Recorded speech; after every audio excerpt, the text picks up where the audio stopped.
Isang umaga, bandang 7:00, nakatikim agad ng malakas na sabunot si Lena mula sa kapatid niyang si Magda. Ilang minuto pa lang itong lumabas ng bahay dahil nautusang bumili ng mantika at pagbalik nito ay galit na galit na. Halika nga rito, babae ko! Halika rito! Ate Magda! Bakit mo ba ako sinasabunutan, ha? Isit kang babae ka? Bitiwan mo nga ang buhok ko! Ilang beses na kitang sinabihan na layuan mo si Kevin, di ba? Ano ba? Bakit magkasama kayo kagabi, ha? Ang lenti-lenti mo! Ay! Tama na, ate! Masakit na ang anit ko! Wala naman kami ginagawang masama, ha? Tama na, ate! Isang malakas na sampal ang ibinigay ni Magda kay Lena nang bitawan niya ang buhok ng kapatid. Napahawak naman si Lena sa kanyang pisngi kung saan sinampal ang kanyang ate saka umiyak. Anong tama na, ha? Kulang pa yan para pumasok dyan sa kokote mo ang mga sinasabi ko. Ilang beses ko din mang sasabihin sa'yo, ate, na wala kaming ginagawang masama ni Kevin. Ano bang pinagpupuputok ng butsi mo dyan, ha? Ganun. Halika nga rito nang mabigyan pa kita ng isang malakas na sampal. Naiwan sa ere ang kamay ni Magda nang sasampalin niya sana ang kapatid dahil pumasok ang kanilang ina at naabutan sila sa ganoong posisyon. Magda, ano bang nangyayari dito? Bakit mo sinasaktan ang kapatid mo? Dahil malandi ang babaeng yan. Pasikreto niyang nilalandi si Kevin. Hindi po totoo yun, Nay. Inihatid lamang po ako kagabi ni Kevin dahil ginabi na po ako sa daan habang pauwi. Ang sabihin mo, talagang nagpagabi ka para malandi mo si Kevin. Sabagay, kanino ka pa nga ba naman magmamana? Di sa tatay mong panira ng pamilya? Tumigil ka na, Magda. Nakakahiya kayo sa mga kapitbahay. Nasa na ba ang kahihiyan ninyo? Mas mabuti pa nga po yun, inay. Nang marinig ng mga kapitbahay kung anong klase itong si Lena. Palibhasa kasi, anak siya sa ibang lalaki. Dahil sa galit ni Martha, hindi niya napigilan ang sarili at sinampal ang anak at dinuro niya ito habang nanggagalaiti sa galit. Wala kang karapatang sabihin yan sa kapatid mo. Tumigil ka na, Magda! Ano pong ibig sabihin ni ate, Nay? Ano pong anak ako sa ibang lalaki? Huwag mo na siyang pakinggan, Lena. Talaga ba, Nay? Bakit hindi niyo sabihin kay Lena ang totoo? Na anak mo siya sa ibang lalaki at magkaiba ang tatay namin. Tumigil ka na, sabi, Magda. Hindi na maganda ang lumalabas dyan sa bibig mo. Anong karapatan mo para pangunahan ako sa pagsasabi ng bagay na yan? Anak lamang kita. Ako ang magdedesisyon kung kailan ko sasabihin sa kanya yon. Kaya ikaw, manahimik ka na lang. Bakit hindi niyo na lang po sabihin sa akin, Nay? Nandito na po tayo eh. Narinig ko na po mula kay ate na anak ako sa ibang lalaki. Bakit hindi mo pa aminin? Ako na ang magsasabi sa kanya. Makinig ka, Lena. Hindi tayo magkapatid. Magkaiba tayo ng tatay. Oo, iisa lang ang nanay natin. Pero ang ama, magkaiba. Hindi kita kapatid. Alam mo ba na ang tatay mo, siya ang dahilan kung bakit nasira ang pamilya namin? Yun ang sabi sa akin ni Tita Carmen. Umiiyak na napaupo si Lena sa upuan nilang yari sa kawayan. Ayaw niyang paniwalaan ang sinasabi ng ate niya.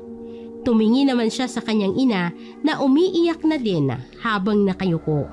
Halos pumiyok pa ang boses ni Lena nang magsalita siya. Nay, sabihin niyo naman po sa akin, oh. Sino po ang tatay ko? May karapatan naman po akong malaman yun eh. Yan ba talaga ang paniniwala mo, Magda? Sa tingin ko, ay hindi sinabi sa'yo ng tita mo ang totoong kwento. Pero sige, sasabihin ko sa inyo. Total naman, nandito na tayo sa sitwasyon na to. Handa ka ba sa katotohanan, Magda? Handa ka bang malaman ang totoo? Baka hindi mo kayanin na tanggapin kapag nalaman mong tatay mong may kasalanan ng lahat. Ano pong ibig niyong sabihin? Hindi si tatay may kasalanan ng lahat? Mali ang paniniwala mo sa tatay ni Lenang may kasalanan. Ang totoo niyan, ang tatay mo talaga, Magda. Siya ang may kasalanan. Ayoko na sanang balikan pa ang nakaraan. Matalik na magkaibigan ang tatay niyo noon. Nagkaroon kami ng relasyon ni Darkus, ang ama ni Lena. Ipinakilala sa akin ni Darkus si Baldo na tatay mo, Magda. Binastid ko si Baldo nang maligaw siya sa akin. At sinabi kong may relasyon kami ni Darkus. Pero hindi naniwala ang tatay mo. Gabi noon, mag-isa ako sa bahay at umuulan pa. Pumunta ang tatay mo sa bahay. Nagtalo kaming dalawa at alam mo ba kung anong ginawa sa akin ng tatay mo? Pinagsamantalahan ako ng tatay mo, Magda! Hindi totoo yan, Nay. Gumagawa ka lang ng kwento. Hindi ako naniniwala sa'yo. Kahit hindi ko nakita at nakilala ang tatay ko, alam kong mabait siya. Yon ang totoo. Napilitan lang akong pakasalan ng tatay mo dahil ipinagbubuntis kita. 1 taon ang lumipas. Hindi ko nagawang mahalin ang tatay mo. Dahil si Darkus pa rin ang mahal ko. Hanggang isang araw, nagkita kaming muli ng tatay ni Lena. Sa hindi inaasahan, may nangyari sa amin. Sinungaling ka, Inay. Sinungaling ka. Mabuti ang tatay ko. Hindi siya katulad ng sinasabi mo.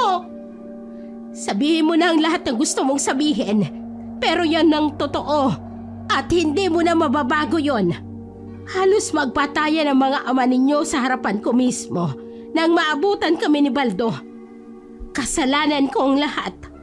Kasalanan ko kaya wag mong sisihin si Lena. Hindi matanggap ni Magda ang narinig na katotohanan sa kanyang ina. Umiiling-iling pa ito habang tumutulo ang mga luha. Samantalang si Lena naman ay umiiyak din sa isang tabi. Patawarin niyo ko kung inilihim ko sa inyo ang katotohanan. Bakit kasi hindi nila kayo nakontento kay tatay? Sa'yo naman pala nagmana itong si Lena ng kalandian. Dahil sa sinabi ni Magda, bigla siyang sinampal ni Lena. Halos matulala ang dalaga at matalim na tinitingnan ang kapatid. Wala kang respeto kay nanay? Paano mo siya nasasabihan ng ganyan, ha? Baliktarin mo man ang mundo, nanay mo pa rin siya! Isa ka pa! Wala kang karapatan para saktan ako. Puwisit ka talaga. Matagal na ako nagtitimpi sa yung babae ka. Sinugod si Lena ng kapatid, kaya naman nagsabunutan ng dalawa. Kinubabawan ni Magda si Lena nang matumba ito sa sahig at pinagsasasampal ito. Panay sangga naman ang ginagawa ni Lena. Inawat ni Marta ang dalawa, saka siya namagitan.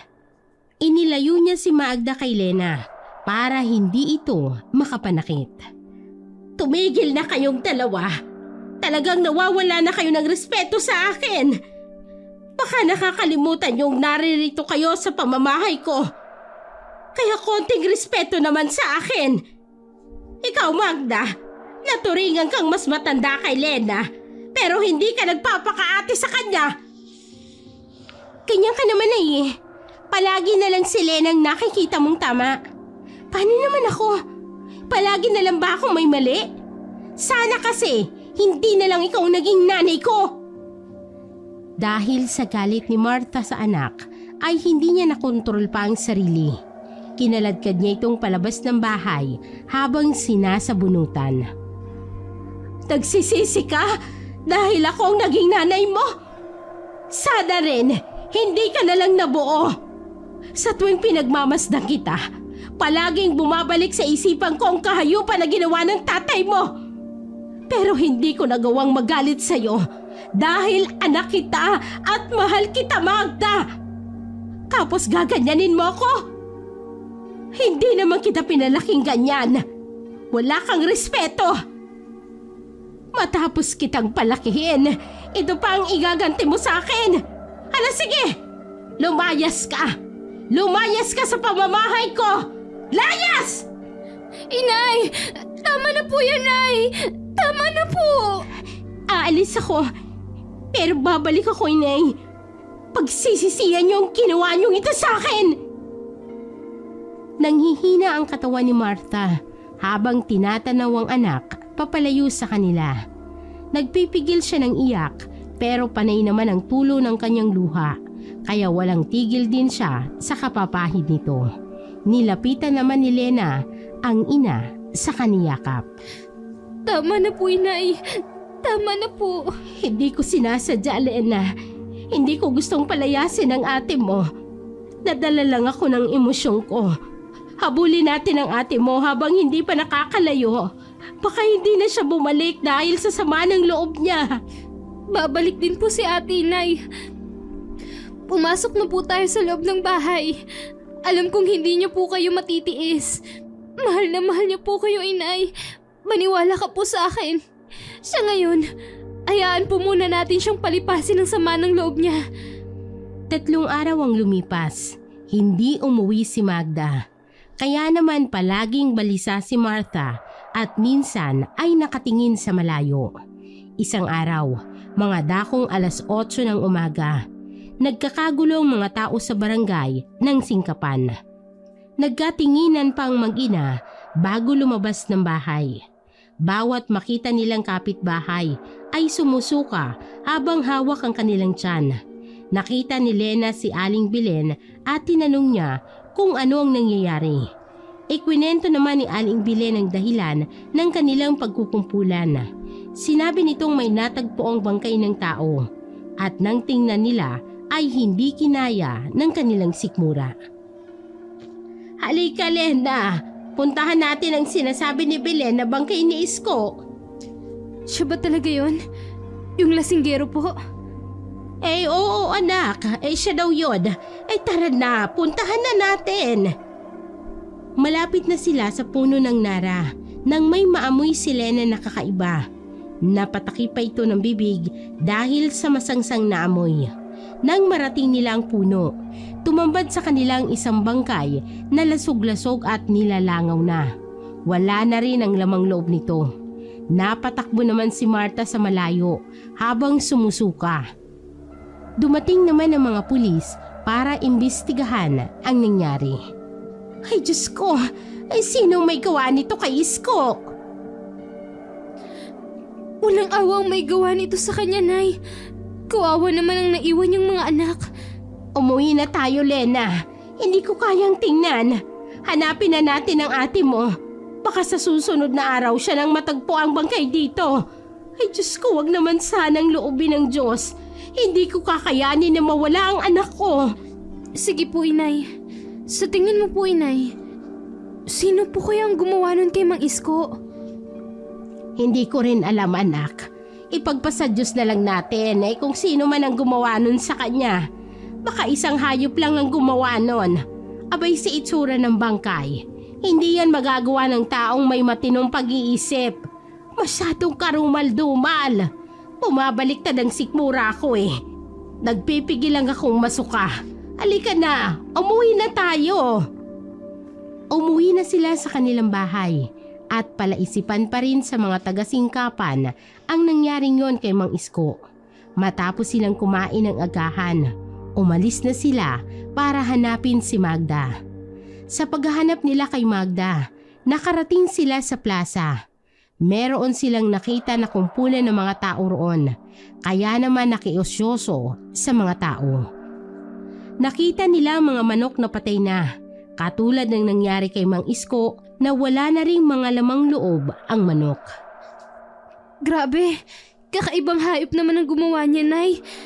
Nakakatakot po. Kakaiba na talaga ang mga nangyayari ngayon sa mundo. Kanina si Isko, tapos ngayon mga manok naman. Dapat may mga tanod na magronda tuwing gabi.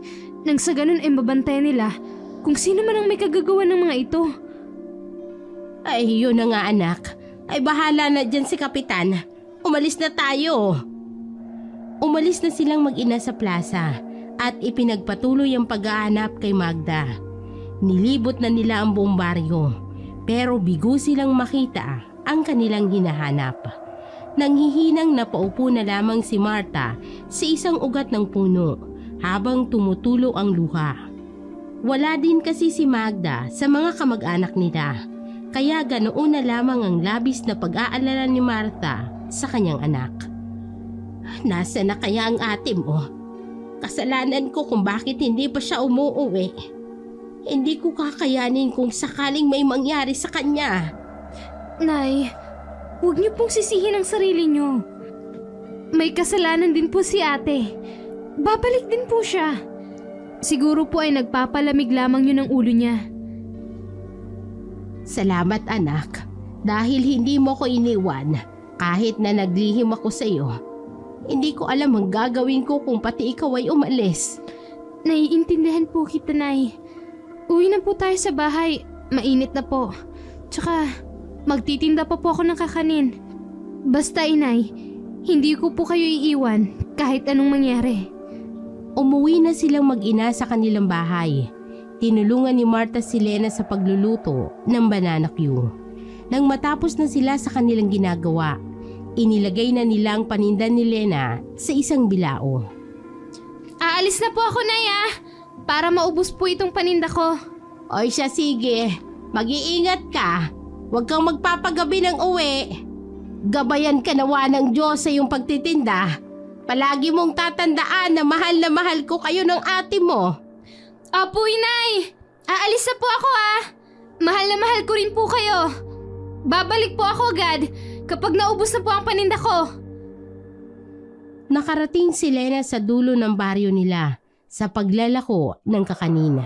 May nakita siya doon na nagkukumpulan na tao at masayang sumisigaw ang mga ito. Kaya naman pumunta siya roon. Nang makarating siya sa mga tao, meron lang palang nagaganap na isang sabong. Nawili naman si Lena sa panunood ng naglalaban ng mga manok. Malaki ang kinita ng lalaking nanalo ang manok sa sabong na yon.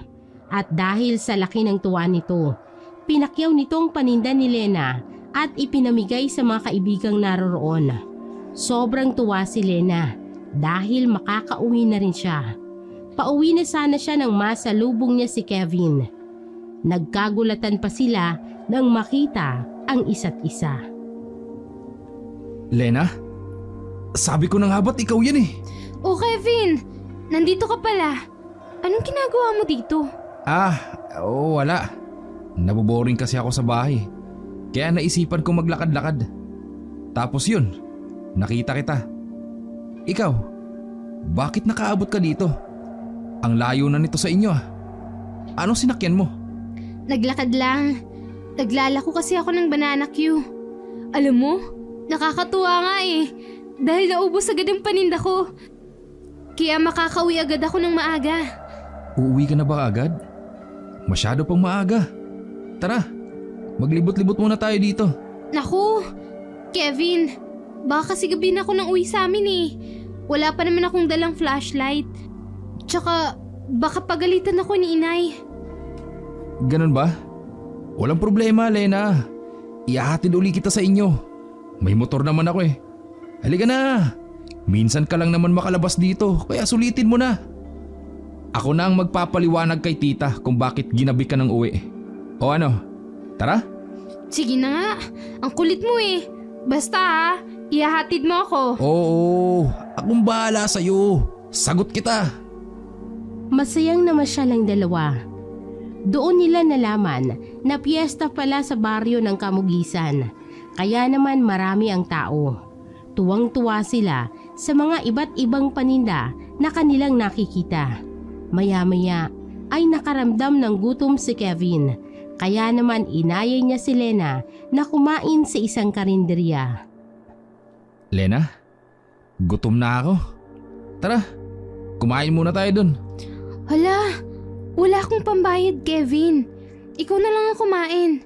Ihintayin na lang kita dito. Libre kita. Huwag ka na mahiya. Minsan lang ako man libre, kaya tanggapin mo na. Pumayag na lang si Lena kay Kevin dahil nakaramdam din siya ng gutom. Hindi na rin siya nakapagprotesta pa dahil hila-hila na siya ng lalaki.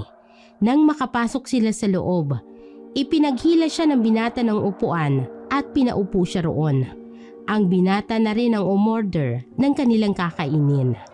Nang matapos na silang kumain, nagbayad si Kevin at saka nagpahinga muna sandali dahil nabusog sila sa dami ng biniling pagkain ng binata. Nang makapagpahinga na ay umalis na sila at namasyal ulit. Sa katuwaan ay hindi na malaya ni Lena na gumagabi na pala. Kevin, may itatanong lang sana ako sa'yo. Anong itatanong mo?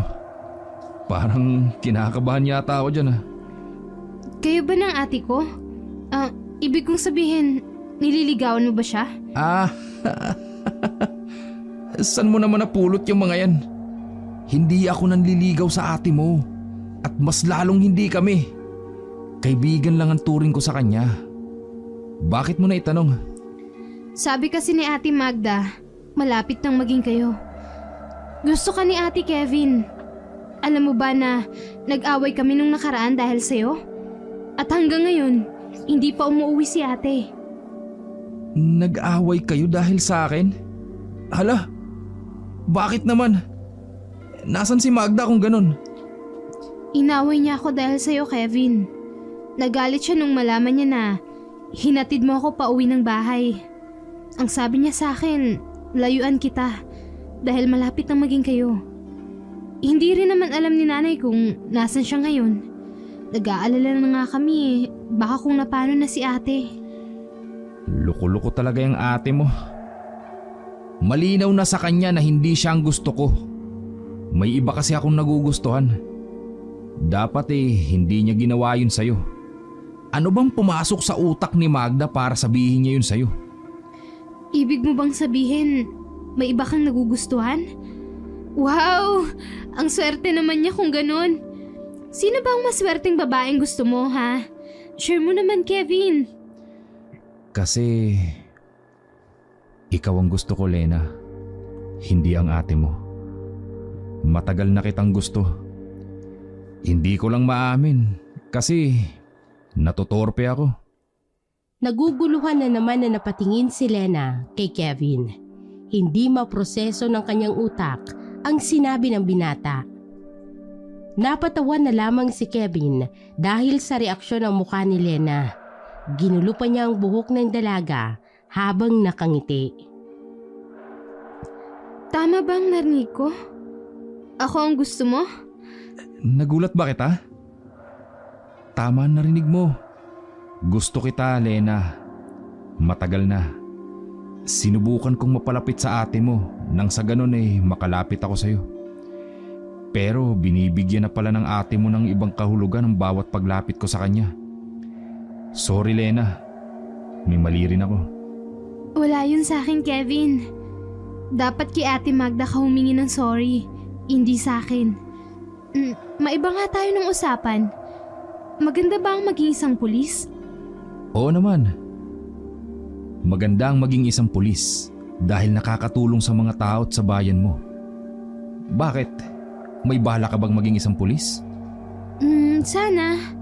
Kaso malabong mangyari yun Wala kaming pangtustos ni inay sa mga gastusin.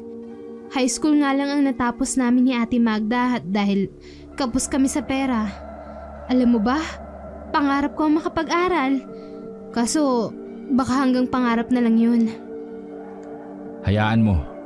Balang araw, makakamit mo rin ang pangarap mo. Tiwala lang tayo sa Diyos. Malay mo, hindi pa ito ang tamang panahon para sa pangarap mo. Kaya mangarap ka lang. Balang araw, makakamit mo rin yun. Salamat sa payo, Kevin hala, gabi na pala, Kevin. Uuwi na ako. Baka nag-aalala na sa akin si inay. Lintik na, napasarap ang kwentuhan natin. Ihahatid na kita sa inyo. Delikado para sa'yo ang uuwi mag-isa. Kasi baka pagtripan ka dyan ng mga lalaking siraulo. Sumakay sila sa motor ni Kevin. Binaybay ang daan papunta ng singkapan. Sa kalagitnaan ng daan na matataas ang puno at walang kabahayang makikita. Bigla na lamang napiga ni Kevin ang preno kaya biglang huminto ang motor. Napasubsob naman si Lena sa likod ng binata. Aray! Bakit? Anong nangyari? mayroon kasing malaking hayop na kulay itim. Bigla na lang humarang sa daan. Ha? Nasaan? Ayan oh, tingnan mo. Naglalaway pa ng malapot at ang tutulis ng mga ngipin. Ang pula-pula din ng mga mata. Hayop pa ba yan? Baka limaw na to ah. Pilit na itinaboy ni Kevin ang hayop, pero lalo itong nagalit sa kanya. Binunot na ni Kevin ang baril na nakasukbit sa kanyang bewang at itinutok sa hayop. Saka muling tinakot ito. Napaatras naman ang malaking hayop. Pinaputukan pa ito ni Kevin, kaya kumaripas naman ang takbong hayop na yon papasok sa loob ng kakahuyan. Pamilyar kay Lena ang mga mata ng hayop na yon. Nanginginig ang kanyang mga kamay na humawak ulit sa bewang ni Kevin. Natakot ka ba? Huwag ka mag-alala. Kapag kasama mo ako, hindi ka maano. Walang pwedeng manakit sa'yo. Loko! Sinwerte lang tayo ngayon kasi natakot mo ang hayop na yun. Pero sa susunod, dapat mag-ingat na tayo. Parang hindi hayop yun. Baka mamaya, yan yung pumapatay ng tao at hayop. Tsaka kinakain ng laman loob. Yan. Tinatakot mo yung sarili mo eh. Dahil siguro yan sa pagsilip mo dun sa mga bangkay na natatagpuan na lang kung saan. Nakakatakot naman talaga eh. Talaga, tara na nga. Umalis na tayo dito. Baka bumalik pa yun tapos may mga kasama na. Hanep. Nakakapag-isip pala ang mabangis na hayop kung ganun. Humihingi pa ng backup. Huwag kang mag-joke. Tara na. Paandarin mo na uli ang motor. Yes, ma'am. Sa awa ng Diyos ay narating nila ang lugar ni Lena ng ligtas. Hindi na siya nagpahatid sa mismong bahay nila dahil iniisip niyang baka nakauwi ng kanyang kapatid. Magagalit na naman ito kapag nakitang magkasama na naman silang dalawa. Hanggang dito na lang ako, Kevin. Salamat sa pag-atid mo ah. Ayaw mo bang ihatid kita sa inyo? Magpapaliwanag ako kay Tita Marta kung bakit ginabi ka. Hindi na, Kevin. Ako na ang magpapaliwanag kay nanay. Salamat ulit sa paghatid mo ah. Mag-iingat ka sa pag-uwi. Lena, sandali. Kapag may kailangan ka, huwag kang mahihiyan lumapit sa akin. Handa akong tumulong sa'yo.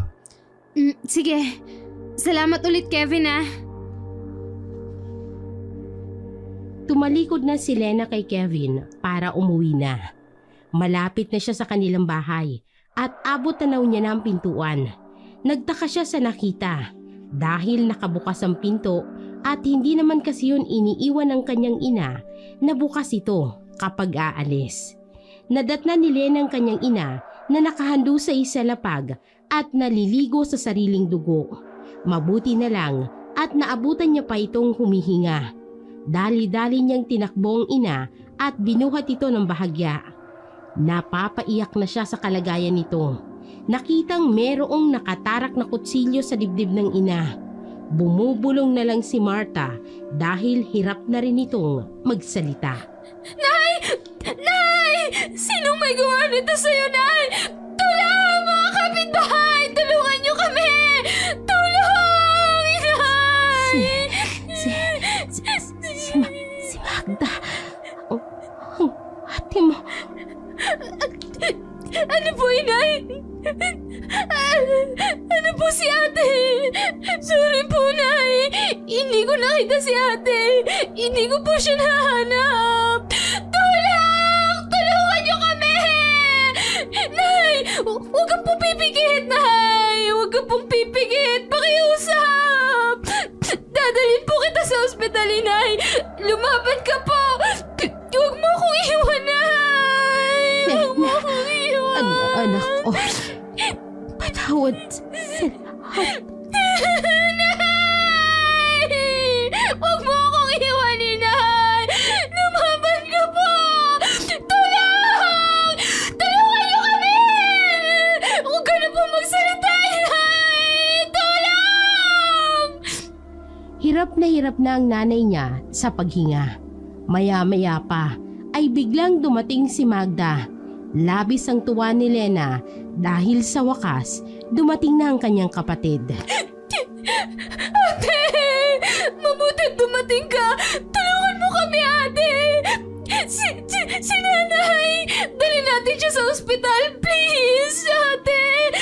Anong ginawa mo kay Nanay Lena? Wala akong ginawa kay nanay, ate! Ano bang sinasabi mo dyan? Pinatay mo siya?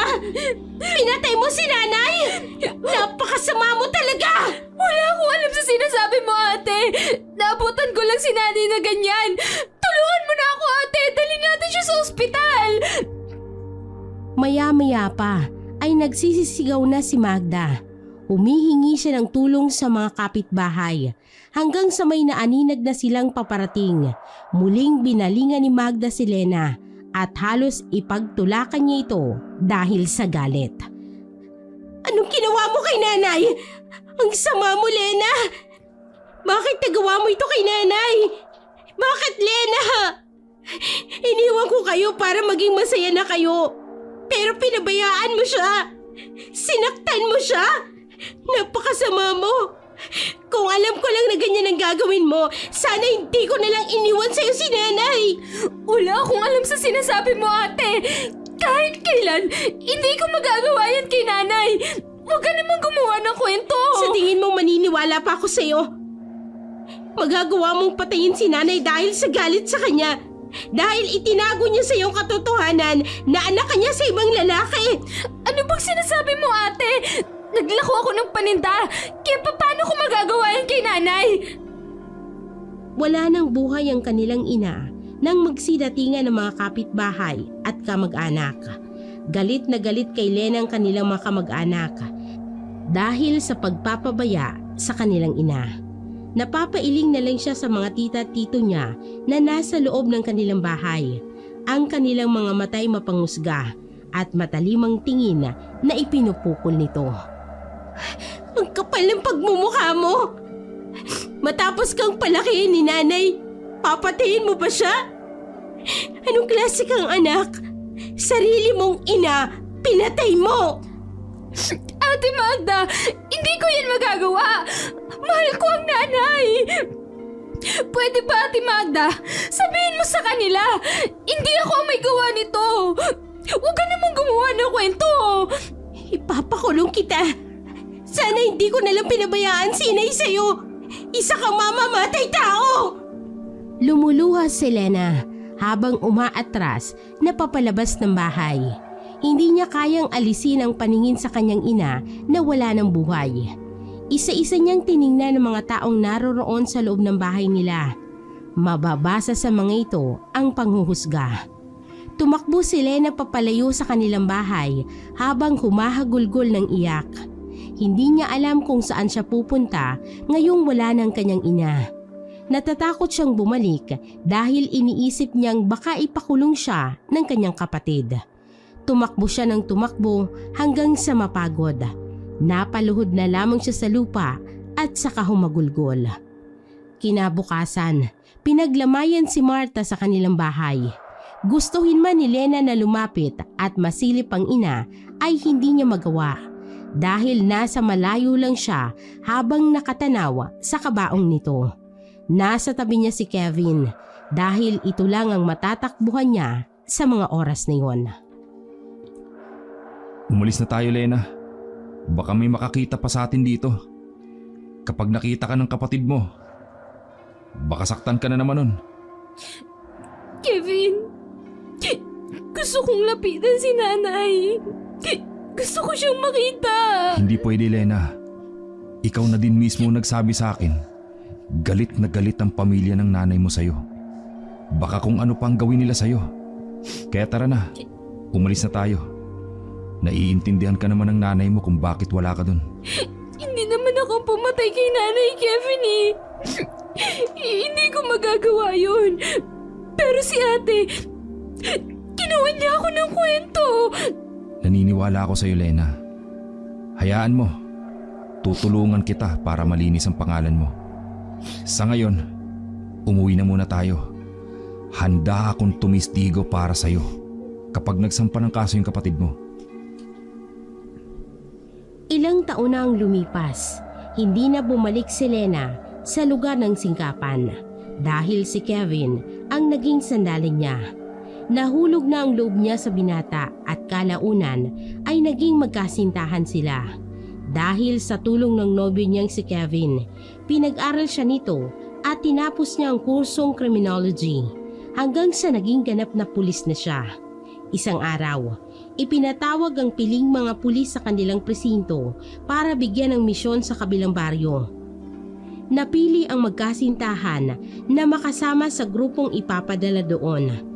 Nangangailangan daw ng tulong ang kapulisan doon para sugpuin ang mga rebelde. Kaliwat kanan daw ang mga patayan at hindi nila mahuli ang mga kriminal dahil mabibilis kumilos ang mga ito. Kinabukasan, tahimik si Lena habang nakasakay sa sasakyan ng kanilang grupo papunta sa lugar ng misyon. Ayos ka lang ba, babe? Kanina ka pa tahimik. Ayos lang ako, babe. Medyo kinakabahan lang ng kaunti. Dahil taon na rin ang lumipas bago ulit ako makapunta ng lugar namin. Para kasing babalikan ko ang mapapait na alaala doon. Taon na ang lumipas, babe. Kalimutan mo na yon. Alam ni Magda ang katotohanan. Kaya nga hindi na rin siya nagsampa ng kaso sa'yo eh. Baka ginawan ka lang niya talaga ng issue para mapaalis sa lugar na yon. At masolo na rin ang lahat. Salamat, babe. Hanggang ngayon, palaisipan pa rin kung sino ang pumatay kay nanay. Wala naman siyang kaaway eh. Gusto kong mabigyan ng hustisya ang pagkamatay niya.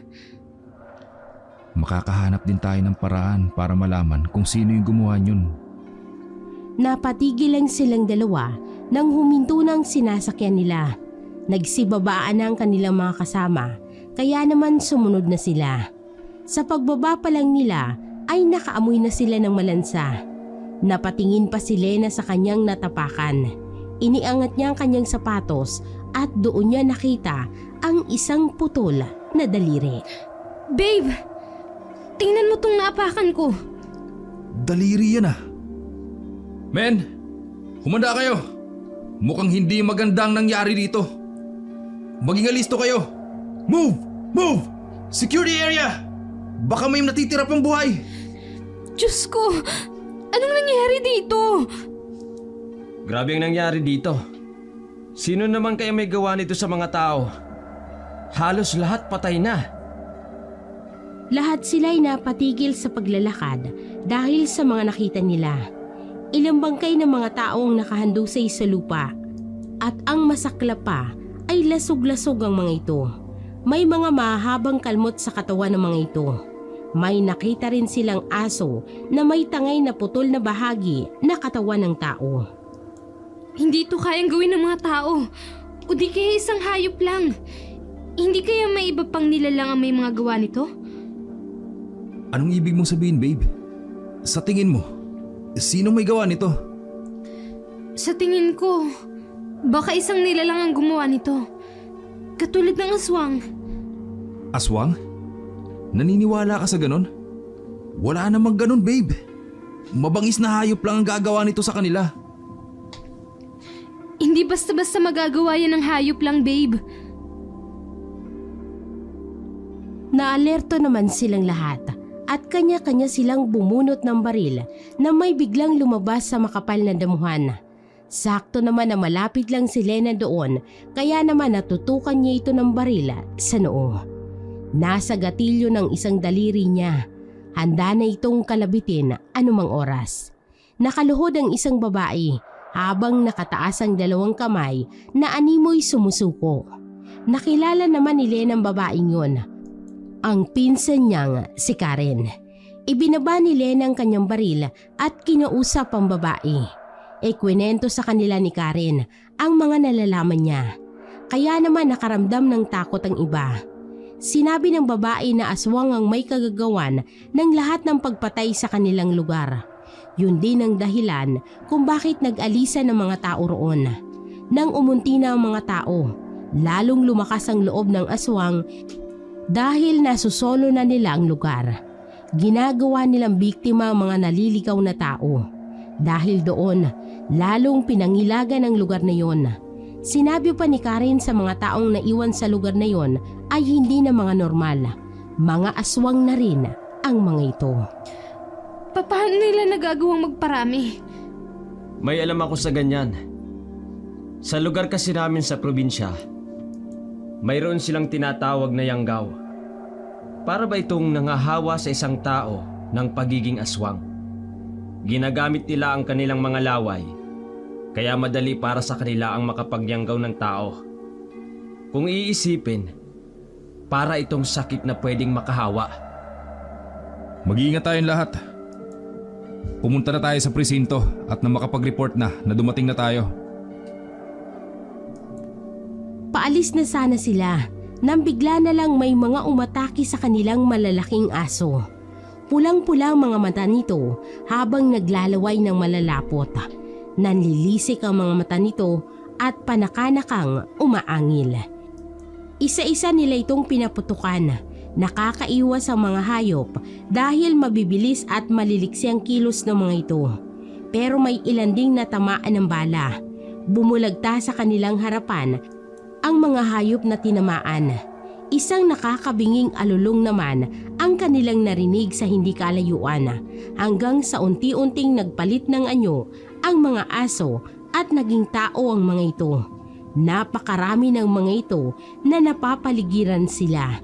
Nakadama sila ng takot dahil sa mga matang nanlilisik na parabang hindi takot pumatay ng mga taong yon. Ang tingin nila ay nagsasabing lisanin na nila ang lugar. Men, fall back! Mukhang tagilid tayo ngayon.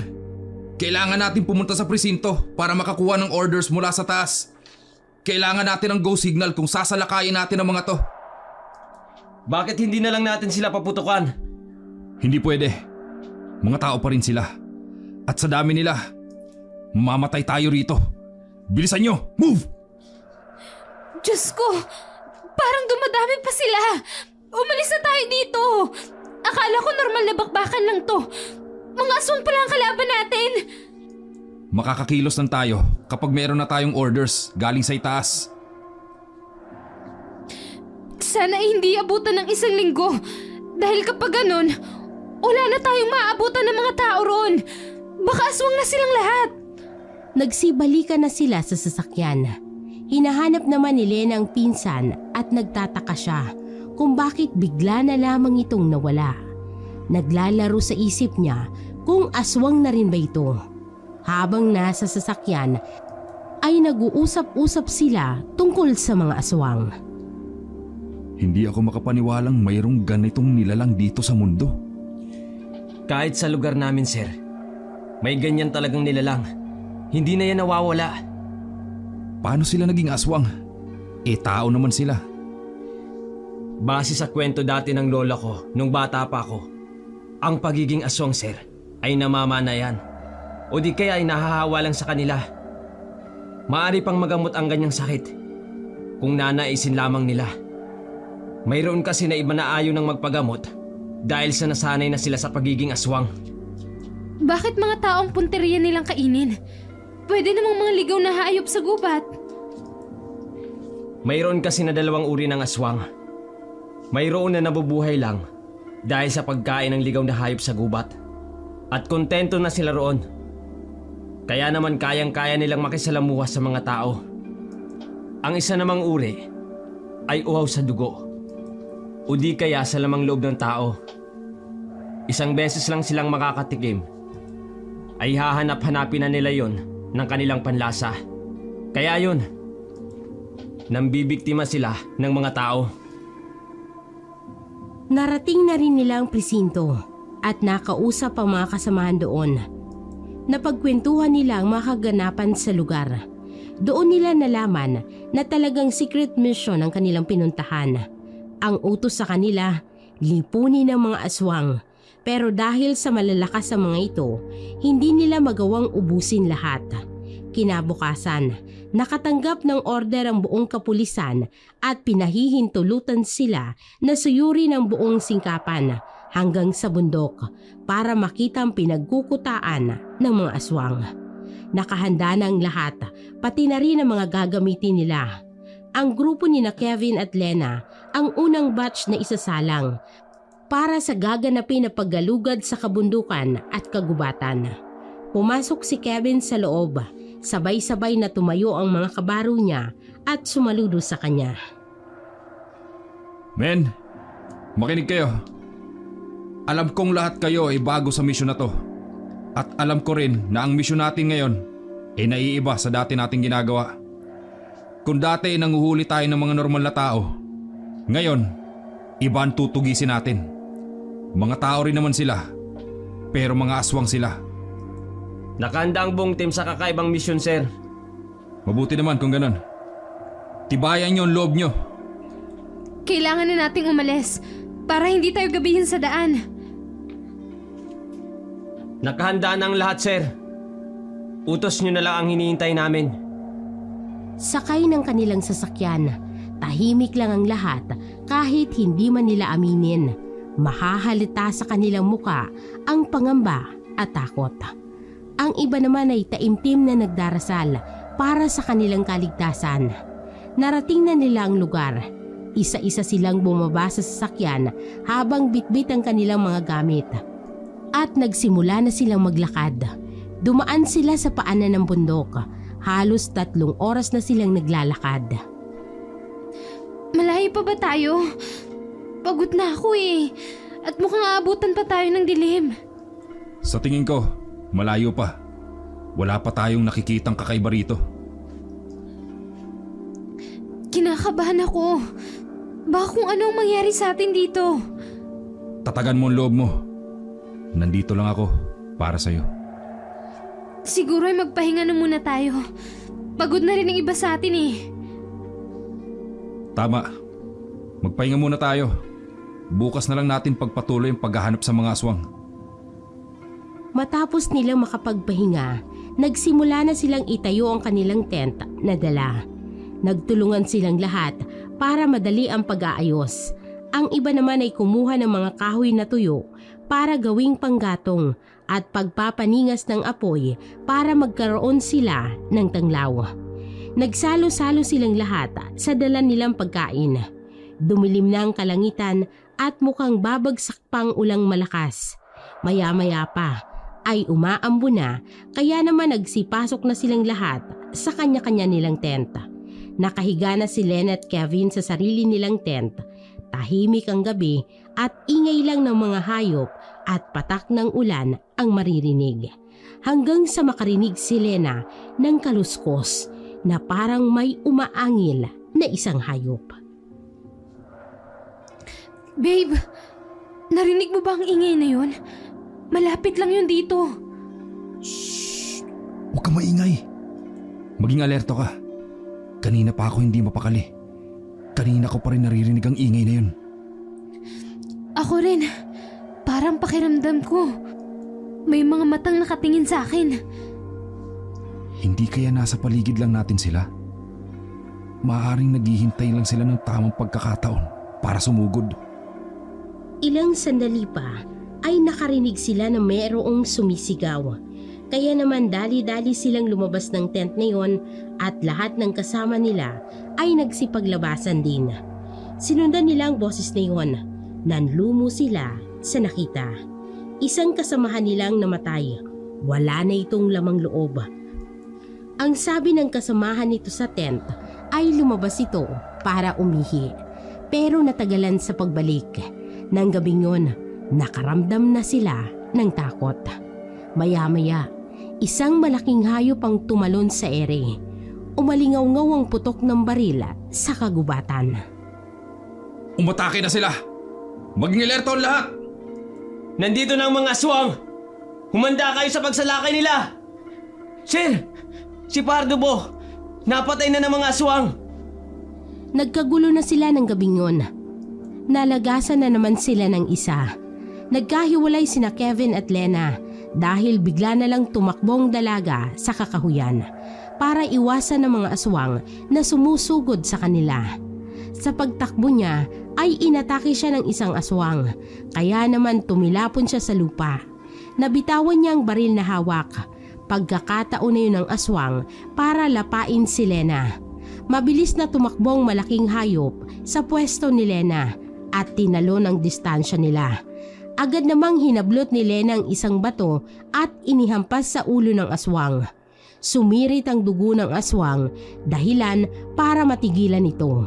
Nagkaroon naman ng pagkakataon si Lena para pukpukin ng paulit-ulit ang ulo ng aswang na ito. Bumulagta na lamang ang aswang sa tabi niya. Kevin? Nasaan ka? Babe! Andito ako. Ayos ka lang ba? Yung iba nating kasama, ayos lang ba? Oo, ayos lang ako. Huwag mo kong alalahanin. Pambihira. Bigla ka nalang tumakbo. Mabutit na habol kita. Nasaan na sila? Ang alam ko, kasunod ko lang sila. Nasa na bang mga yun? Di bale, maglakad-lakad tayo. Nandyan lang yan sila. Ang kailangan nating gawin, umalis na dito. Sir, kumukunti na tayo. Umatras na tayo. Napatay na nilang iba nating kasama. Ano? Bakit hindi nyo pinauna na ng bala? Ubos na po, sir. Mga siraulo! Baka kung saan-saan nyo nang pinapaputok. Pumunta kayo rito. Hindi na tayo pwede maghiwa-hiwalay pa. 5 na lang silang natira. Ang iba nilang kasama ay patay na katulad ng mga aswang na napatay din naman nila. Nagtataka lang sila dahil kahit marami silang napatay na aswang ay tila ba mas dumarami pa ito. Diyos ko! 5 na lang tayong natira. Samantala ang mga halimaw na yun ay hindi maubos-ubos. Men! Fall back! Fall back! Hindi natin sila kaya. Mauubos tayo dito. Buisit naman oh. Saan tayo pupunta? Hindi ko pa alam. Maghanap tayo ng pwedeng mapagtaguan. Lakad-takbo ang ginawa nilang 5 para matakasan lamang ang mga aswang na humahabol sa kanila. Binabaril nila ang mga sumusunod sa kanila. Sa hindi inaasahan dahil madulas ang lupa, gawa ng ulan, nawala ng balanse si Kevin kaya naman muntik na siyang mahulog sa bangin. Mabuti na lang at nakahawak siya sa isang ugat ng puno. Napahinto naman ang mga kasama niya at tinulungan si Kevin. Pero hirap na hirap silang abutin ang kamay nito. Maya-maya pa, isang paparating na aswang sa gawin nila. Pulang-pula ang mga mata nito. Mahaba ang kuko at matutulis ang ngipin habang naglalaway. Nanginginig ang kamay ni Corpus habang iniilawan ng flashlight ang aswang na yun. Walang iya. Sa tanang buhay ko sa serbisyo, ngayon ako natakot ng ganito. Ano bang klaseng mga halimaw mga aswang na ito? Iwan nyo na ako. Tumakas na kayo. Sige na. Iligtas nyo na ang mga sarili nyo. Hindi! Hindi ka namin iiwan dito, babe! Sabay-sabay tayong aalis dito! Huwag nang matigas ang ulo, Lena. Pare-pareho tayong mamamatay dito kapag nagbatigas ka pa. Pangako, makakaligtas din ako. Sige na, alis na! Kevin naman! Huwag mo namang itaya ang buhay mo para sa amin! Sorry. Sige na, umalis na kayo, Corpus. Isama nyo na si Lena.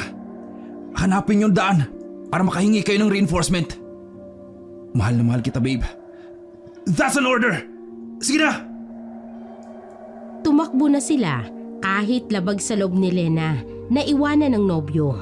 Wala siyang magagawa dahil tama ang kanyang nobyo. Hindi mauubos ang mga aswang kung lahat sila ay mamamatay at hindi makahingi ng tulong. Sa hindi kalayuan, meron silang nakitang maliit na bahay. Nagkatinginan pa silang 4 sa katinungong bahay na nakita. Maingat ang bawat hakbang nila habang papalapit. May bahay ako nakikita. Siguro safe tayo doon. Doon muna tayo. Magpaumaga tayo doon. Kasi ang mga aswang, hirap silang gumalaw kapag may araw. Halika, puntahan natin ang bahay na yun. May nakita akong kaunting sinag ng ilaw. Puntahan natin. Baka may mga tao pang naiwan dyan. Nang makarating na sila sa bahay, umakyat sila sa taas at binuksan nila ang pintuan. Tumambad sa kanila ang mga kagamitan doon. Naging malikot ang kanilang mga mata. Sinuyod nila ng tingin ang buong bahay. Naghanap din sila ng pwedeng magagamit. Meron silang nakita na isang buntot pagi at mga bawang sa kaasin. Doon na lamang sila nagpalipas ng gabi. Anong mga ito? Para sa mga buntot pagi? Mga kagamitan nito na panlaban sa mga aswang. Ito ang kanilang kahinaan. Magagamit natin ito.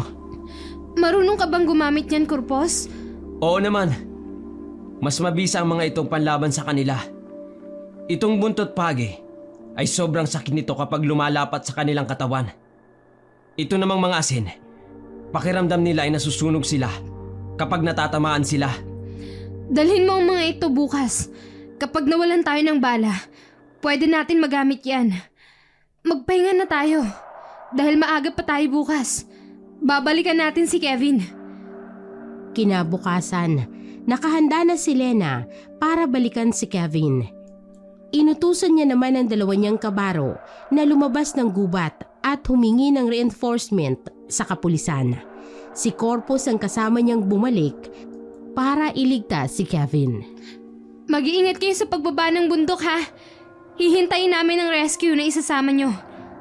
Bogart! Dexter! Mag-iingat kayong dalawa! Nang makaalis na sina Bogart at Dexter, saka sila umalis para balikan si Kevin. Korpos, sa tingin mo, buhay pa kaya si Kevin? Masamang damo yun, ma'am. Huwag kayong mag-alala. Walang masama na mangyayari sa kanya. Sana nga, Korpos, buhay pa siya. Sana matapos na tong misyon natin. Ipagpasa Diyos na lang natin ang lahat, ma'am. Tama ka. Ikaw ba, Korpos? Hindi ka ba natatakot mamatay? Hindi ako takot sa kamatayan ko. Kapag oras ko na, ay talagang oras ko na. Kung dito ako mamamatay, masaya ako dahil lumalaban ako habang nakikipaglaban sa mga aswang. Pero hanip din, sa aswang ako mamamatay? Tapos secret mission pa? Di naman yata ako makikilala na bayanin nito eh. Bilib ako sa iyo, Korpos. Ang tapang mo. Pero napatawa mo ako sa sinabi mo kahit papano. Binalikan nilang dalawa kung saan nila iniwan si Kevin, pero wala na ito roon. Paano nangyari yun? Wala na si Kevin dito. Ibig sabihin, buhay siya. Wala ring mga bakas dito sa itaas. Baka sa ibaba siya dumaan. Nagsimula ulit silang maglakbay at narating nilang pusod ng gubat.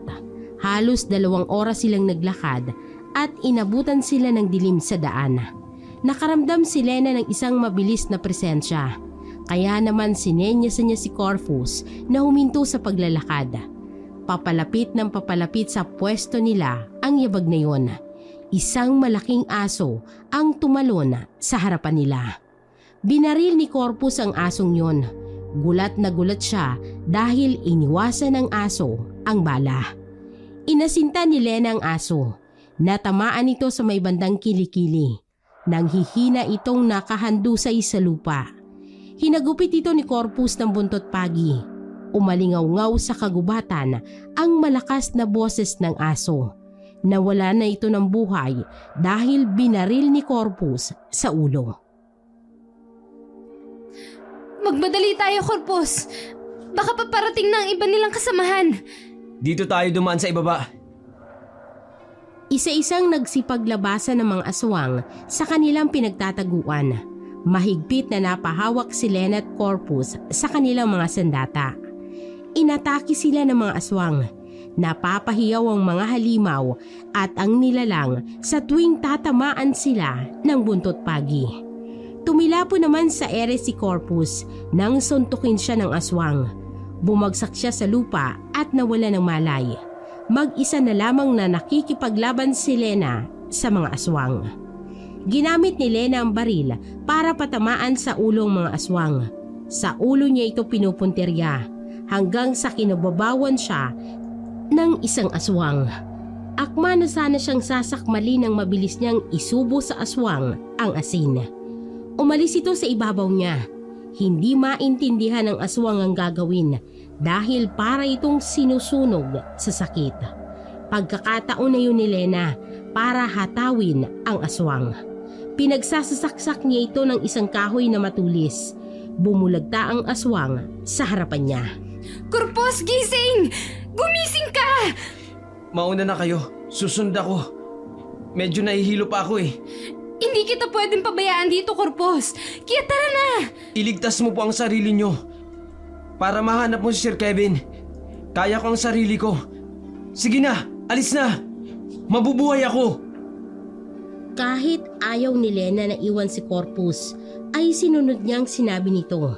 Sa gitna ng labanan, meron talagang kailangang magsakripisyo.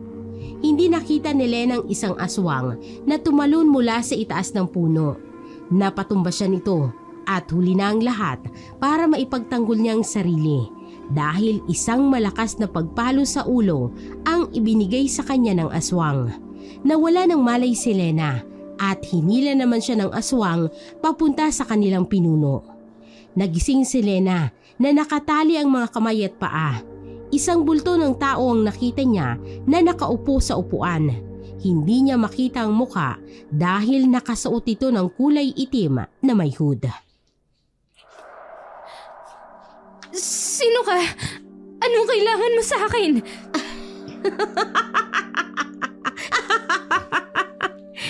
Kumusta na, Lena? Matagal na panahon din tayong hindi nagkita. Sino ka ba talaga, ha? Bakit familiar sa akin ang boses mo? Ilang taon na ang lumipas, kaya hindi na ako magtataka kung hindi mo na ako kilala. Pero grabe ka. Ang sakit mo naman, kapatid ko. Ate Magda? Ikaw ba yan? Nanlaki ang mga mata ni Lena sa nakita dahil tinanggal ni Magda ang hood sa ulo niya na tumatabon sa muka. Isang malaking ngisi ang ibinigay niya kay Lena. Ikaw nga. Paano nangyari yun? Bakit naririto ka? Welcome sa pugad ng mga aswang, kapatid ko. Nagulat ka ba? Aswang ka? Kung ganun, paano nangyari to sa'yo? Simple lang. Nahanap ko ang ibang kamag-anak ng tatay ko. At dahil sa anak niya ako, nananalaytay sa dugo ko ang dugo niya. Tinuruan nila ako kung paano mambiktima ng mga tao. Alam mo, ang sarap maging aswang dahil nagagawa kong lahat ng gusto ko. Ang sarap pumatay ng tao.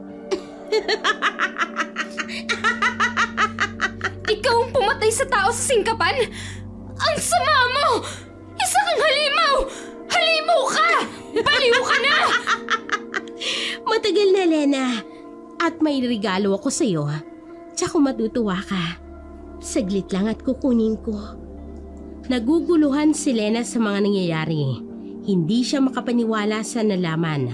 Maya-maya pa ay nakarinig si Lena ng boses na maingay at pamilyar yon sa kanya. Saan mo ako dadalhin? Anong gagawin mo sa akin? Magda? May nahuli ang mga kampon ko. Tsaka magugustuhan mo siya. Kevin! Kevin! Salamat at buhay ka!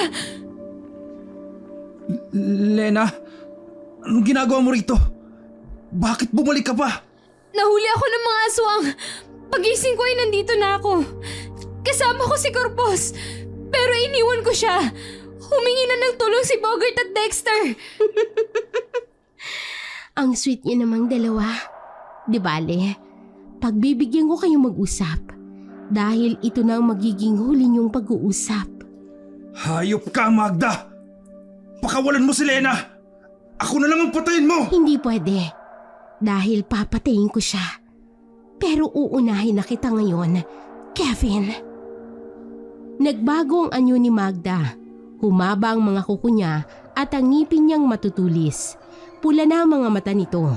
Inatakin niya si Kevin dahil sa nakagapos sa mga kamay ng lalaki ay hindi nito magawang manlaban. Sugat-sugat ang likod ni Kevin dahil sa mga kalmot ni Magda. Tama na, ate! Huwag mong saktan si Kevin! Itigil mo na tong kaibangan mo! Tama na, pakiusap! Walang sino man ang makakapigil sa akin! Ang bango ng dugo mo, Kevin. Ang sarap inumin. Nakaka-addict. Isa kang halimaw! Nagkamali ako ng turing sa'yo. Akala ko mabait ka. Pero nasa loob din palang kulo mo. Papatayin kita, Magda, sa oras na makatakas ako! Kung makakatakas ka pa sa gagawin ko sa'yo, panoorin mo, Lena, kung papaano ko papatayin sa harap mo ang lalaking mahal mo.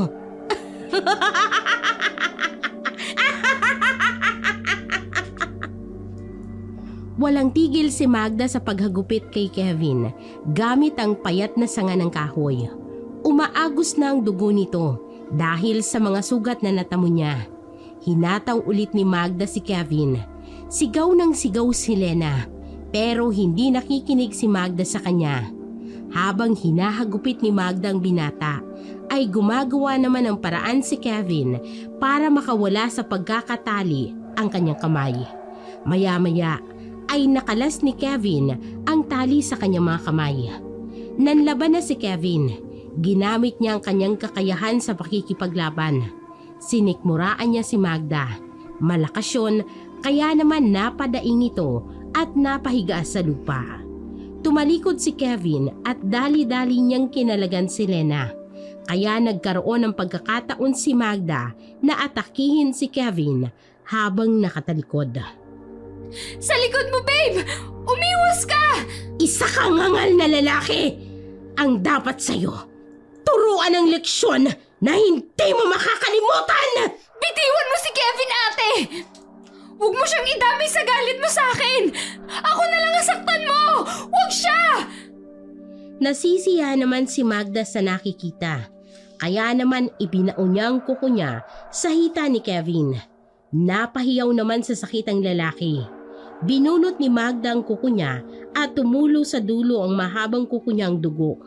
Isinubo niya sa bibig niya ang kuko na may dugo. Tama na, ate! Baliw ka na! Isa kang baliw! Buisit ka! Pakawalan mo ako dito! Isusunod na kitang babae ka. Ihahatid kita ngayon kay Ama. Magkikita na kayo doon. Hindi mangyayari ang sinasabi mo! Sa ating dalawa, ikaw ang dapat mamatay dahil halimaw ka! Ayaw mo ba nun? Magre-reunion na kayo kasama si nanay? Isusunod na kita sa kanya. Anong ibig mo sabihin? Wala ka palang alam. O siya, sige. Dahil mamamatay ka na rin lang, sasabihin ko na sa iyo ang katotohanan. Ako lang naman ang pumatay kay nanay. Hindi ba nakakatuwa yun? Ang ganda ng plano ko, hindi ba? Ikaw? Ikaw ang pumatay sa kanya? Wala kang konsensya, ate! Paano mo nagawa yun kay nanay, ha? Halimaw ka talaga! Halimaw ka! Dapat kang sunugin sa apoy! Simple lang. Dahil galit ako sa kanya. Palagi na lang ikaw ang nakikita niya. Palagi na lang, Lena! Lena! Lena! Kailan naman magiging ako? Kahit sa lalaking mahal ko, ikaw naman ang pinili. Kaya pagsisisihan niyo sa kabilang buhay ang hindi pagpili sa akin!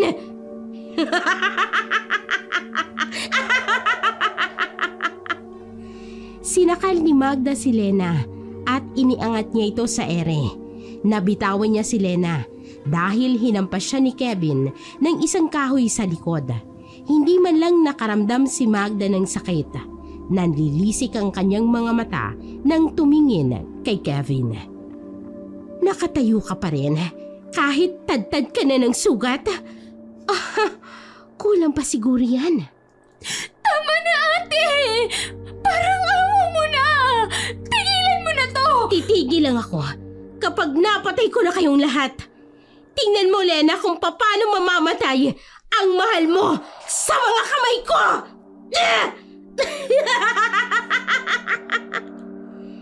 Sinaksak ni Magda sa dibdib si Kevin gamit ang mahaba nitong kuko. Baon na baon ang kanyang kuko. Napasigaw sa sakit si Kevin. Hindi pa nakontento si Magda. Inihagis niya ito sa isang tabi at tumama ang likod ni Kevin sa isang bato. Bumulwak ang dugo sa bibig niya. Galit na galit si Lena, kaya naman pinilit niyang makawala sa tali. Natanggal naman niya yon gamit ang kanyang ngipin. Mabilis siyang tumakbo at inatake niya si Magda.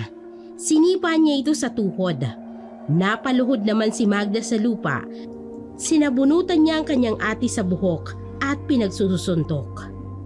Mamatay ka na! Buisit ka! Pagbabayaran mo lahat ng ginawa mo! Iwan mo ko, Lena!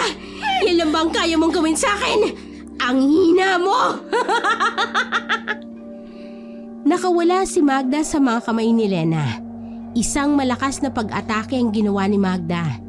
Itinaas niya ang kanyang mga kamay at kinalmot sa likod si Lena. Napaluhod naman ito dahil sa sakit. Malakas na tumawa si Magda habang palakad-lakad sa harap ni Lena.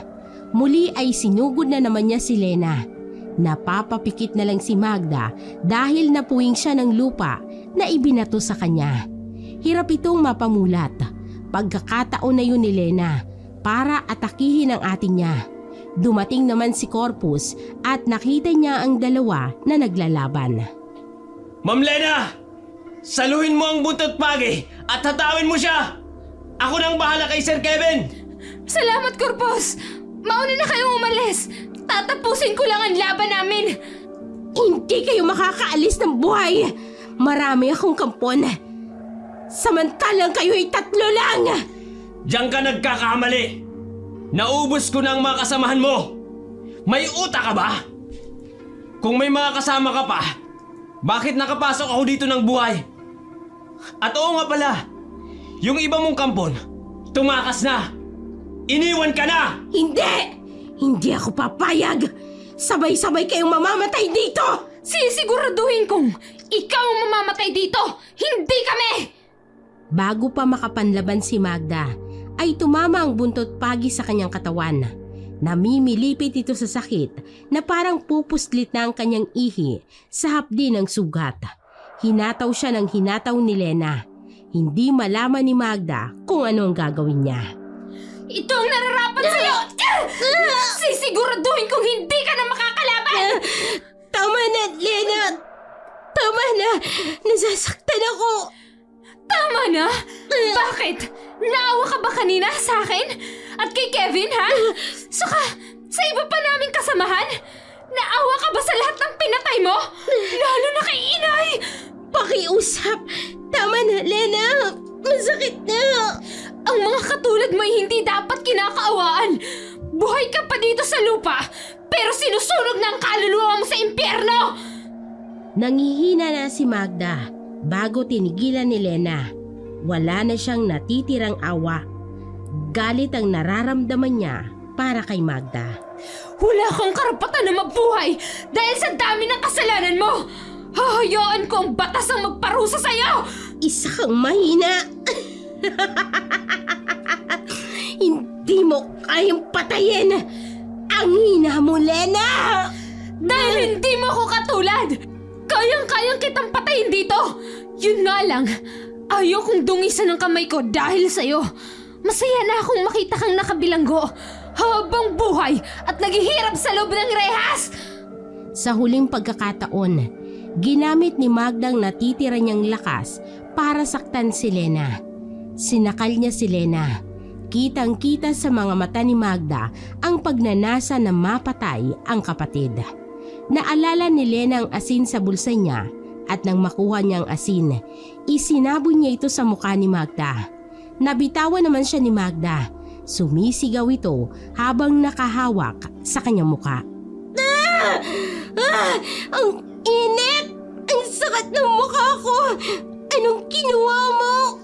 Itigil na natin to, ate! Walang patutunguhan to! Sumuko ka na, parang awa mo na! At magbagong buhay ka na! Hindi ako susuko hanggat hindi kita napapatay, Lena! Huwag mo akong sularin, ate! Kinakain ka lang ng galit mo. Kaya ka nagkakaganyan. Mamamatay ka, Lena! Papatayin kita! Kahit ano pang sabihin mo, hindi magbabago ang isip ko! Tinakbo ni Magda ang natitirang pagitan nila ni Lena. Nanlaki ang mga mata ni Magda dahil sa nangyari. Napaatras siya nang makitang isang kahoy sa dibdib niya ay nakatarak na. Unti-unting umagos ang dugo sa sugat at sa bibig. Tapos na ang kasamaan mo, ate. Yan ang pinili mong tadhana. Patas na tayo. Hindi. Magkikita pa tayo sa kabilang buhay. Akong mananalo. Tumigil ka na sa kaibangan mo. Wala ka ng ibang inisip, kundi ang kasamaan. Dapat ang ginagawa mo ngayon sa huli mong sandali at hininga ay humingi ka sa Diyos ng tawad. Nakaramdam ng lungkot at awa si Lena sa sinapit ng ate niya. Dilat na dilat ang mga mata nito habang nakahandusay sa lupa. Wala na itong buhay. Paika-ikang lumabas ng silid na yon si Lena. Nang makalabas na siya, ay nakakasilaw na liwanag ang tumama sa kanyang muka. Bago pa lang napagtanto ni Lena na ang silid na yon ay gawa sa lupa. May daan ito papasok sa ilalim na parang isang kuweba. Dito pala ang pugad ng mga aswang. Nagsimula na siyang maglakad papalayo roon. Hanggang sa makaramdam si Lena na umiikot ang paningin niya. Nakita niya ang mukha ng kanyang ina at ama at masaya ang mga ito. Nakangiti sila sa kanya. Inay? Itay? Ma'am Lena, okay ka lang ba? Medic! Medic! Bilisan nyo! Dito! Bago pa mawala ng malay si Lena at bumagsak sa lupa, nakita siya ni Corpus at mabilis na inalalayan. Dumating na ang mga kasamahang pulis at nagkalat na sila sa paligid. Nilibot pa nila ang lugar para alamin kung may natitira pang mga aswang. Itinumpok ng mga pulis ang bangkay ng mga aswang at sinunog ito sa apoy. Kinabukasan, nagising si Lena sa ospital. May benda ang mga sugat niya at pumasok si Corpus sa loob. Good morning, ma'am. Masaya ako na makita kayong gising na. Kumusta pa ang mga sugat mo? Ito, ayos naman ang mga sugat ko. Medyo kumikirot lang. Si Kevin, hindi ko siya nakita. Nasa kanyang kwarto, ma'am. Hindi pa siya gising simula kahapon. Pero okay naman po ang mga vital sign niya, sabi ng doktor. Pwede ba akong pumunta sa kanya? Gusto ko siyang makita, Corpus. Kaya niyo po bang maglakad? Baka po kung mapano kayo. Corpus, hindi ako baldado. May mga sugat lang. Inalalayan siya ni Corpus papunta sa kwarto ni Kevin. Pagbukas pa lang ng pintuan ay tumambad na kay Lena ang itsura ng nobyo niya. Tumutulo ang kanyang luha habang papunta kay Kevin. Mahimbing itong natutulog.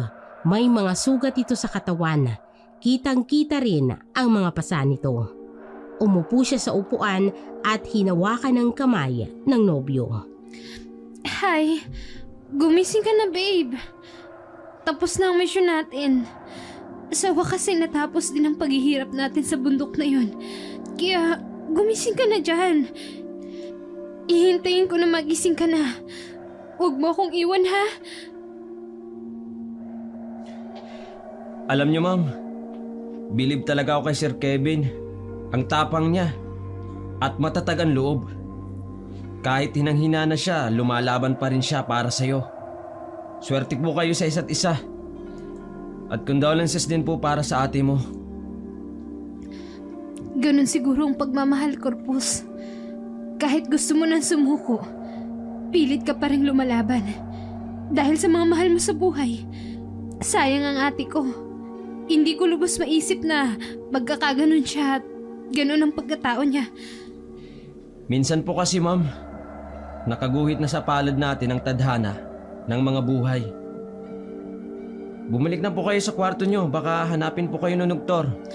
Mabuti pa nga, Corpus. Nabalitaan nila na pinabomba ang lugar ng singkapan para masiguradong mauubos ang mga aswang, pero may iilang mga nakatakas. Sa sumunod na araw ay nagkamali na si Kevin. Sinuri siya ng doktor kung maayos na ang lagay niya. Nang maging maayos na ang binata, ay pinayagan na siyang lumabas ng ospital at sa bahay na lang siya magpapatuloy sa pagpapagaling. Kumusta ang mga sugat mo? Ito, maayos naman. Unti-unti nang gumagaling. Ikaw, kumusta ka? Magaling na ako. Ito, balik trabaho ulit ako. Hindi ko tinanggap ang binigay sa akin na leave dahil naboboring na ako sa bahay. Tanggapin mo na. Kasi aalagaan mo pa ako sa bahay. Mag-leave muna tayo sa trabaho natin. Gusto rin kitang makasama na matagal. Namiss kaya kita. Namiss mo ba ako? Ha? Hindi ah. Sinungaling. Sabi naman ni Corpus, palagi kang nasa kwarto ko. Tapos binabantayan mo daw ako. Tapos ninanakawan mo daw ako ng halik. Umanda siya sa akin mamaya. Oh, pabayaan mo na yung tao. Ikaw, ako na lang asikasuhin mo. Manigas ka dyan! Kinaumagahan, mag-isang tumambay si Lena sa biranda na inuupahang bahay ni Kevin habang nakatanaw sa malayo. Malamig pa ba dito sa labas, babe? Bakit dito ka tumatambay? Bakit hindi mo ako ginising? Gusto ko lang makita ang mukhang liwayway. Tsaka tulog ka pa kanina kaya di na kita ginising. Tulog mantika ka eh. Bumabawi lang ako ng pagtulog. Kasi kapag balik trabaho na naman tayo maaga na naman ang gising ko. Niyakap ni Kevin si Lena habang nakatalikod. Ipinatong niya ang baba niya sa balikat ng nobya. Hanggang ngayon babe, hindi pa rin mawala sa isip ko ang nangyari kay Ate Magda. Bumabalik sa isip ko ang nagawa ko eh. Alam mo, sinisisi ko ang sarili ko kung bakit siya nagkaganon. Huwag mong sisihin ang sarili mo, babe. Siguro, yun talaga ang nakatadhana sa ate mo. Pinagtanggol mo lang ang sarili mo. Proud nga ako sa'yo. Siguro nga tayong mga taong gumagawa ng tadhana. Pero nakukonsyensya pa rin ako eh. Bakit naman naging proud ka sa akin, Aber? Kasi, ikaw yung tao na kahit nagawa na ng masakit, ay handa ka pa rin magpatawad. Nagpapatawad nga ang Diyos. Ako pa kaya? Pero alam mo ba, inihiling ko sa Diyos na sana mapatawad din ako ng ate ko. Kahit nasa kabilang buhay na siya. May pagkakamali rin akong nagawa eh. Mapapatawad ka nun. Sinayang niya lang ang buhay niya dahil sa pagiganti sa'yo. Mabuti nga't natapos din ang kasamaan nila. Para wala nang mga inosenteng taong mabiktima nila. Pumasok na tayo sa loob. Lilinisin ko pa ang sugat mo. Pakasal na tayo. Hinahanapan na ako ng magulang ko ng apoy. Mag-propose ka muna, Hoy. Halika na nga sa loob. Ilang buwan pa ang nakalipas. Naganap na nga ang kasal nilang dalawa sa simbahan. Marami ang dumalo sa kasal dahil naroon ang kanilang mga katrabaho at kaibigan. Matapos ang ilang linggo, Hindi ako makapaniwala. Asawa na kita ngayon. Masaya ako't ikaw ang naging asawa ko at magiging ina ng mga anak ko. Ako rin. Walang pagsidla ng saya ko ngayon. Kung nabubuhay lang sana si nanay. Tsaka kung masaya rin siya para sa akin. lumipas pa ang mga buwan at nagdalang tao si Lena sa kanilang unang anak ni Kevin. Masayang masaya sila. Nagpapasalamat si Kevin at Lena sa Diyos. Huwag kang masyadong malikot. Masaya lang ang pagbubuntis mo. Oo na po. Kailangan ko din maglakad-lakad minsan para hindi ako mahirapan mga anak. Nag-iingat naman po ako. Hali nga kayo dito. Miss ko ng baby na yan. Payakap naman. Hi baby. Behave ka lang dyan ha. Behave ka lang sa tiyan ni mama. Ayan! Sumipa siya! Ang sakit! Huwag mo na kausapin! Masakit yung sumipa eh. Narinig mo bang sinabi ni mama? Huwag daw kitang kausapin. Hinaan mo lang ang pagsipa kay mama ha. Dumating ang kabuwanan ni Lena. Iniluwal niya ang isang batang lalaki na malusog. Sobrang saya at pasalamat nilang mag-asawa dahil nairaos din ang panganganak. Salamat sa Diyos at hindi ka nahirapan. Salamat babe. Mamahalin ko kayong dalawa ng anak natin. Wala yun, babe. Tsaka, salamat din sa lahat, ha? Teka, bakit umiiyak si baby? Baka gutom na. Painumin mo muna ng gatas. Sige, akin na. Grabe siya, babe, oh. Gutom na gutom siya. Nakakatuwa naman. Mukhang matakaw ang anak mo, ah. Manang-mana sa'yo. Eh ako ba ang malakas kumain? Alangan namang ako. Sige na nga. Di na ako papalag. Palagi ka naman tama eh. Talaga! Pinalaki nilang maayos at may takot sa Diyos ang anak nila. Namuhay silang masaya at tahimik. Ang masalimuot nilang alaala ay napalitan ng masayang memorya dahil sa kanilang anak.